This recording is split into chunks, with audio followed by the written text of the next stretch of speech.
बदबख्त है वो बंदा जो अपनी जाती लड़ाई के चक्कर में किसी के ऊपर तौहीन रिसालत का इल्जाम लगाए। वो बदबख्त है कि एक सूदी इदारे में काम करने वाला मैनेजर और उसी इदारे का गार्ड, मुआज़ अल्लाह, ये जो मैं बात सूदी कह रहा हूं इसके अंदर मैनेजर को बेगुनाह करने या गार्ड को मुल्ज़म करार देने की बात नहीं है, सिर्फ आपको समझाना है। खुदा करे आप मेरी बात समझ जाएं। एक गार्ड उठा, उसने बैंक मैनेजर को गोलियां मार दी, उसका इंटरव्यू लिया गया, तूने इसको क्यों गोलियां मारी हैं? ये जी बैंक मैनेजर गुस्ताहे रसूल था। इसने क्या गुस्ताही की है? ये कहता था सिर्फ फर्ज नमाज पढ़ने से नमाज अदा हो जाती है। और क्या कहता था? ये कहता था कि सारे इख्तियारात का कुल्ली तौर पे अगर कोई मालिक है तो अल्लाह है। गुस्ताहे रसूल था। क्या कहता था? अल्लाह को मुख्तार कुल मानता था और कहता था नमाज सिर्फ फर्ज पढ़ने से अदा हो जाती है, सुन्नतें ना भी पढ़े। ये गुस्ताहे रसूल था, मैंने इसको गोली मार दी। इन्ना लिल्लाहि व इन्ना इलैहि राजिऊन। ये सूदी इदारे की हिफाजत करने वाला अपने आप को मुहाफिज हुर्मत रसूल समझ रहा है। जाहिल आदमी, बदबख्त आदमी, जाती लड़ाई उठाइए, इसकी जाती लड़ाई थी। उस मैनेजर ने इसको निकाला था, दोबारा भर्ती हुआ। मैं कहता हूं जाती लड़ाई ना भी हो, इसको किसने हक दिया किसी बंदे के जुमलों से ये अहज करे कि इसने गुस्ताही की है और उसको कत्ल कर दे? उस बेचारे मैनेजर ने, अगरचे वो भी सूदी इदारे का मैनेजर था, लेकिन अल्लाह की कसम उसकी प्रोफाइल उठाइए फेसबुक के ऊपर, उसने अपनी प्रोफाइल पे जो आखिरी तस्वीर लगाई हुई है ना, उसके ऊपर क्या लिखा है? I love Mohammad.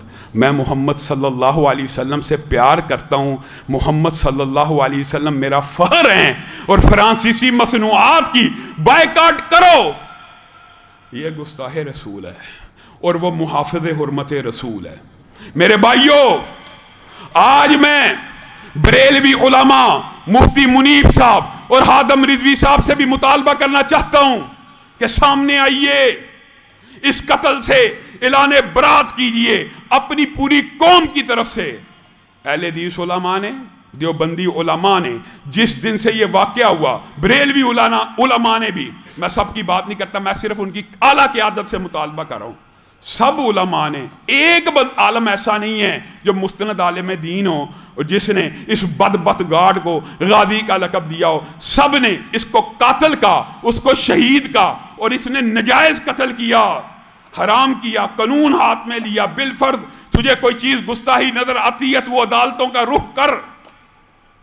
और देवबंद भाइयों ने तो आगे बढ़ के एक बात ये भी याद रखना ज़िमनी तौर पे, ये असूल कुलिया कानून नहीं है, लेकिन बिलअमूम जो गुस्ताहे रसूल होते हैं, हकीकी गुस्ताहे रसूल जो होते हैं ना, उनके जनाजों को कंधा नहीं मिलता, उनको रात की तरीकी में, कब्रों में, घड़ों में दफन कर दिया जाता है। उस बैंक मैनेजर का जनाजा हुआ, देवबंदी उलमा ने पढ़ाया और जनाजे में हजारों अफराद ने शिरकत की। और अल्लाह का शुक्र है वहीं पर खड़े होके दोनों तीनों मसलकों के उलमा ने कहा इसको नाहक कत्ल किया गया। मेरे भाइयों, हुर्मत रसूल के अंदर गुस्ताहे रसूल की एक ही सजा है, सरतन से जुदा है। लेकिन ये तूने और मैंने उठ के नहीं करना, ये किसने करना? 295C का कानून मुल्क के अंदर मौजूद है। ये भी मैं हुकूमत से भी कहना चाहता हूं। एक तरफ मुफ्ती मुनीब साहब से, हादम रिजवी साहब से यह मुतालबा है कि वो फ्रंट लाइन पे आके इस कत्ल की मजम्मत करें, ताकि पाकिस्तान में आइंदा 70 बरस नहीं 100 बरस इस बात के ऊपर मोहर लगा दी जाए कि हर मसलक का आलम किसी भी तरह से कानून हाथ में लेना इस तरह के केसों में जायज नहीं समझता, गलत समझता। आप दोनों भी सामने आइए, आप भी ऐलान कीजिए। लेकिन दूसरी तरफ मैं हुकूमत से भी ये बात कहना चाहता हूं,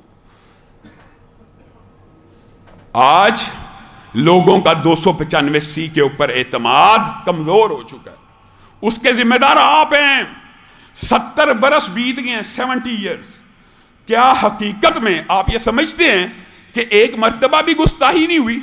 अल्लाह की कसम हुई है। अगर एक मर्तबा भी हुई है तो एक मुल्ज़म ही दिखा दीजिए जिसको तख्तादार पे लटकाया हो, जिसको फांसी पे लटकाया हो। एक मुल्ज़म ही दिखा दीजिए कि 295C के तहत जिसको फांसी पे लगाया हो। मेरे भाइयों, जो कानून होता है ना, कानून, और दुख और अफसोस की बात यह है इस वाक़े की आड़ में वही लंडे के लिबरल्स ان کو کہیں سے کسی نے اطلاع دے دی کہ بینک مینیجر احمدی تھا، قادیانی تھا، 2 گھنٹے 3 گھنٹے پورا سوشل میڈیا طوفان کھڑا کر دیا. ایسے بدبخت جب پتہ لگا نہیں راسخ العقیدہ مسلمان تھا، تب ٹویٹیں بھی ڈیلیٹ کر دی اور تب سے خاموش بیٹھے ہیں، گوگے بن گئے ہیں.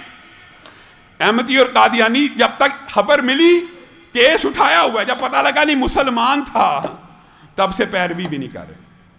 اور یہ جو لبرل اور سیکولر مافیا کے لوگ ہیں نا، انہوں نے اس واقعے کی آڑ میں ساتھ ہی دیکھا اچھا مسلمان شہید ہو گیا اور 295 یہ جو بلاسفیمی لا ہے. اب اندازہ کیجئے ان کی عقلوں کے اوپر ماتم کرنے کو جی کرتا، منطق اور عقل کے بھی خلاف. واقعہ کیا ہوا ہے؟ ایک بدبخت گارڈ نے، ہمارا مطالبہ ہے شوٹ ایٹ دی سپاٹ کا جو لا ہے پوری دنیا کے اندر فرانسیسیوں نے کیا نا، ان کا بندہ مارا، انہوں نے اسی وقت مار دیا. ہم تو یہ چاہتے ہیں یہ گارڈ آپ نے رنگے ہاتھوں پکڑ لیا، اسی وقت اس کو بھی شوٹ کر دیا جاتا، اس کو سزائے موت دے دی جاتی. مزید کس قسم کے ثبوت چاہیے تھے؟ کوئی ایویڈنس ریکوائرڈ نہیں ہے، ویڈیو آ چکی ہے، آپس میں گفتگو نہیں ہوئی. لیکن یہ لبرل اور سیکولر مافیا کے لوگ جو ہے نا، اس واقعے کی آڑ میں بلاسفیمی لا جو توہین رسالت کا لا ہے نا، اس کو نشانہ بنانا شروع ہو گئے. کیسے بدبخت ہے! کیا اس گارڈ نے اس لا کا سہارا لیا ہے؟ لا کو نشانہ تو تم تب بناؤ جب اس لا کے ذریعے کسی بے گناہ کو پھانسی ہوئی ہو.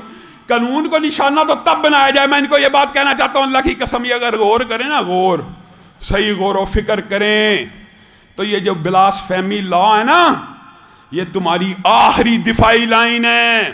اللہ کی قسم جس کے خلاف تم دن رات بکواس کرتے ہو نا، یہ تمہاری آخری دفاعی لائن ہے. اگر یہ قانون موجود نہ ہو تو ملک میں جس قسم کا انتشار ہو، تمہاری سوچ نہیں. تم آج تک اس قانون کی وجہ سے بچے ہوئے. میں سیدھی بات کہنا چاہتا ہوں، یہ ان کی بھی دفاعی لائن ہے. اگر یہ قانون نہ ہو تو معاشرے میں کیسی افراتفری ہو؟ جی گستاخ رسول کا قانون ہی موجود نہیں، پھر ہر بندہ سمجھے گا میں قانون ہاتھ میں لوں. یہ قانون موجود ہے تو سارے علماء، سارے قانون دان، سارے آئین دان یہ کہتے ہیں قانون ہاتھ میں نہیں لینا بلکہ اس قانون کے ذریعے پروب کرانا ہے. لیکن خدا را پھر جو بندہ اس قانون کے ذریعے پروب ہو جائے، ایس پی اس کو گناہگار لکھ دے، سیشن کورٹ اس کو گناہگار لکھ دے، ہائی کورٹ اس کو گناہگار لکھ دے، پھر اس کو رہا کرا کے کریڈٹ لے کے میکرون کے سامنے نہیں بٹھانا، پھر اس کو سزائے موت پہ لٹکانا ہے. حکومت کو یہ بات بھی چاہیے. ہم یہ بات کرتے ہیں، ہمارے پہ بڑا اعتراض. پتہ نہیں میرے سے تو کچھ خاص ہی دشمنی ہے.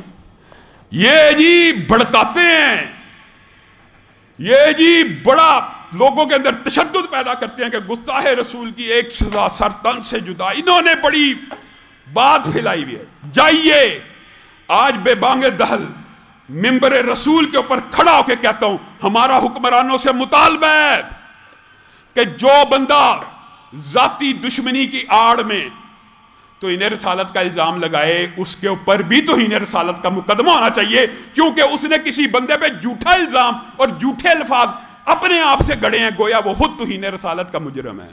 نمبر 1 بات. نمبر 2 بات، کسی نے توہین رسالت کا پرچہ کٹوایا ہے اور وہ بندہ اس پرچے میں جھوٹا ثابت ہو گیا ہے، اس بندے کے اوپر بھی توہین رسالت لگنی چاہیے، تاکہ توہین رسالت کے قانون کا صحیح استعمال ہو. کیسے ہوگا؟ جب لوگوں کو پتا ہوگا کہ میں نے توہین رسالت کا غلط پرچہ کٹوایا ہے اور غلط پرچہ کٹوانے لگا ہوں، اگر میں یہ ثابت نہ کر سکا تو میرے اوپر بھی یہی قانون لاگو ہوگا، تو قانون کا استعمال درست ہو جائے گا. آپ قانون کے درست استعمال کی بجائے بکواس کرنا شروع کر دیتے ہیں کہ قانون ختم کر دیا جائے. یہ گارڈ نے اس قانون کی وجہ سے قتل کیا ہے. وہ کیسی تمہاری عقل ہے؟ وہ کیا تمہارے ضابطے ہیں؟ کہاں تمہاری منطق گئی؟ اس گارڈ نے تو قانون ہاتھ میں لیا ہے، تو اس قانون کے خلاف ہردہ سرائی کرنے کی بجائے اس بات کو اجاگر کیا جائے کہ جو جعلی مقدمے کرائے اس کے اوپر بھی یہی مقدمہ درج ہو جائے. اور بدبخت ہے وہ بندہ جو اپنی ذاتی لڑائی کے چکر میں کسی کے اوپر توہین رسالت کا الزام لگائے، وہ بدبخت ہے. اور ایک اور بات